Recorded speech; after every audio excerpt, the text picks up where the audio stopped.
Bonjour à tous, j'espère que vous allez bien. Je vous retrouve pour une nouvelle vidéo de présentation de tarot cette fois-ci.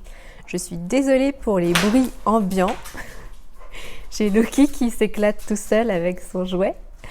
Alors on va pas se plaindre parce que pour une fois il est autonome. Mais bon, du coup c'est un peu bruyant. Donc le tarot que je vais vous présenter aujourd'hui, c'est mon tarot préféré. Je l'ai depuis un certain moment et vous allez voir, ça se voit. En plus, je l'avais acheté d'occasion, donc je n'ai même pas la boîte, mais je peux vous le présenter quand même. Il s'agit du tarot de la magie verte de Anne Moura. Et c'est vraiment un tarot que j'adore et qui est vraiment très chouette pour l'énergie du printemps. Donc ce tarot est un tarot de type Rider-Waite. Il est écrit par Anne Moura et illustré par Kiri Østegård-Leonard et il est aux éditions Vega. Donc c'est un tarot qui à la base vient dans un coffret avec une jolie pochette dorée que je n'ai plus. Mais voilà, j'ai les cartes. Alors vous voyez normalement la tranchée dorée chez moi, elle est très très abîmée. Je vais pouvoir vous présenter quelques cartes. Donc le tarot se compose avec des arcanes majeures et des arcanes mineures. Et après, je vous ferai un tirage. Donc on a le roi de baguette, le 3 d'atamé, le roi d'atamé, le 10 de calice, la reine de pentacle, le roi de chêne, le 3 de pentacle, la terre-mère, la lune, le 9 de baguette, le 7 de calice, la reine de calice. Voilà, je ne vais pas toutes vous les montrer, comme ça je vous laisse découvrir par vous-même. J'aime énormément moi ces illustrations que je trouve très parlantes, très inspirantes. On ressent bien l'énergie et le message de chaque carte à travers l'illustration. Je trouve que c'est très très parlant. Je ne sais pas ce que vous en pensez.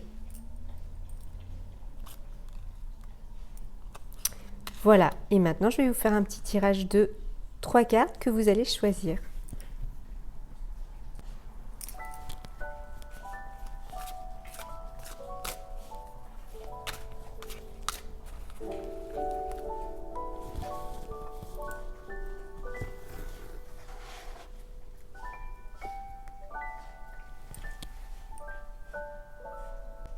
Donc j'ai tiré 3 cartes et vous allez choisir donc soit l'amazonite, soit l'améthyste, soit la rhodonite. Et je vais vous délivrer le message de la carte que vous avez choisie. Donc si vous avez choisi l'amazonite, vous avez le 8 d'atamé. Sur cette carte, la femme est en sécurité où elle se trouve, bien qu'elle ne sache de quel côté se diriger. Il peut s'agir d'un test initiatique, d'un préambule destiné à avoir confiance en l'intuition des autres pour se guider. Mais pour l'instant, la carte dit qu'il n'est pas utile de prendre une décision, ni de changer quoi que ce soit. En cherchant davantage d'informations ou en laissant les circonstances évoluer quelque temps, on saura quoi faire. Bien que les choses puissent sembler vaines en cet instant, la voie va s'éclairer. Il n'est nul besoin de lutter ni de prendre une décision hâtive. Au contraire, il faut tenir bon. Et quand les choses se décanteront, on pourra discerner le meilleur chemin. La patience est implicite dans cette carte, étant donné que le soleil brille toujours après l'orage et que la confusion présente se dissipera toute seule. En prêtant attention aux détails et en récoltant ces informations, les difficultés actuelles seront surmontées. Il faut du temps pour résoudre une situation ou trouver une réponse à un dilemme. Cette carte se rapporte parfois au temps nécessaire pour guérir d'une maladie. On voit des pommes dans l'arbre et sur le sol. Elles représentent les défis, les décisions, l'autodiscipline et la médiumnité. Un hérisson se dirige vers elle. Il est symbole de concentration, d'intuition et d'ingéniosité. Signification, tenir bon, ne rien entreprendre pour le moment, objectif temporairement bloqué, sentiment d'être piégé, ignorer la réalité, rumeurs indignes de confiance, informations récoltées pour résoudre un problème, frustration, temps nécessaire pour recouvrer la santé. Si vous avez choisi l'améthyste, vous avez l'As de Pentacle. Ça, c'est une super carte. Alors, voici une carte de prospérité dans le monde matériel. Elle peut indiquer de gros succès commerciaux, un sens infini des affaires, le succès financier, des récompenses et des gains monétaires. Elle représente également le bien-être physique, la bonne santé, les revenus sûrs et la satisfaction. Les teintes vertes de l'illustration reflètent l'énergie de la richesse matérielle. C'est la carte des possessions, des capacités financières et de la récolte des fruits du travail. Le pentacle en chêne symbolise la concrétisation et l'élémentaire. Là, c'est une carte puissante qui montre l'accomplissement et les résultats positifs en matière de finances, d'affaires, de construction, de santé et de revenus garantis. Elle peut également indiquer une promotion, une augmentation de salaire ou un nouveau travail qui reste à clarifier grâce aux cartes voisines dans le tirage. L'As de Pentacle, carte favorable à la bonne fortune et au bonheur, met en avant les efforts qui en valent la peine et la productivité qui rapporte des gains, ainsi que le bien-être spirituel. Réchauffé par un soleil radieux, le manoir et les terres environnantes reflètent une image de confort et de satisfaction dans le monde matériel. En tant que pouvoir de l'élémentaire, l'As de Pentacle représente les mois hivernaux de décembre, janvier et février, quand il s'agit de dater un événement en relation avec les autres cartes d'un tirage.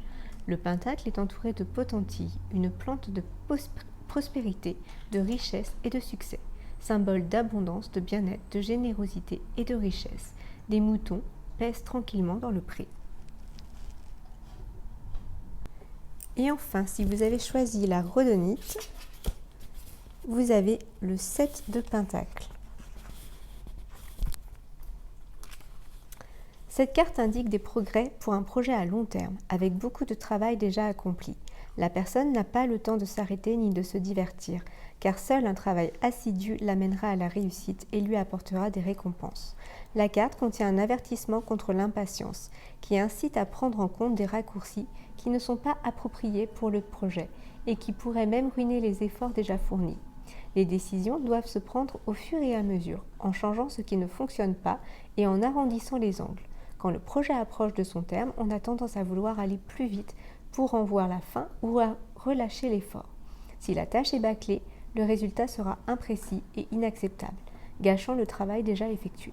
Même si les fruits de ce labeur sont presque mûrs, la récolte ne doit pas être précipitée et la patience est toujours de mise pour terminer le projet. Les cartes voisines peuvent apporter de l'encouragement à persévérer ou suggérer l'abandon du travail. Dans un pot, pousse de la scutellaire, plante de la créativité, de concentration et de maîtrise du stress. Symbole de concentration, de savoir-faire et de motivation, un milan descend en piquet dans le ciel en arrière-plan. Voilà, donc je vous disais, moi c'est mon tarot préféré, c'est celui que j'ai le plus utilisé et que j'utilise vraiment le plus quotidiennement. Je trouve que les messages sont assez doux, assez encourageants et toujours avec une pointe de positivité. Et ça c'est chouette, moi j'aime bien être dorlotée. Voilà, j'espère que cette vidéo vous aura plu. Si vous avez ce tarot et si le message de la carte a résonné en vous, n'hésitez pas à me l'indiquer en commentaire. Je vous dis à très bientôt pour une nouvelle vidéo. N'hésitez pas à me suivre sur Instagram, vous avez aussi mon site internet pour me retrouver. Je vous embrasse bien fort et je vous dis à très vite.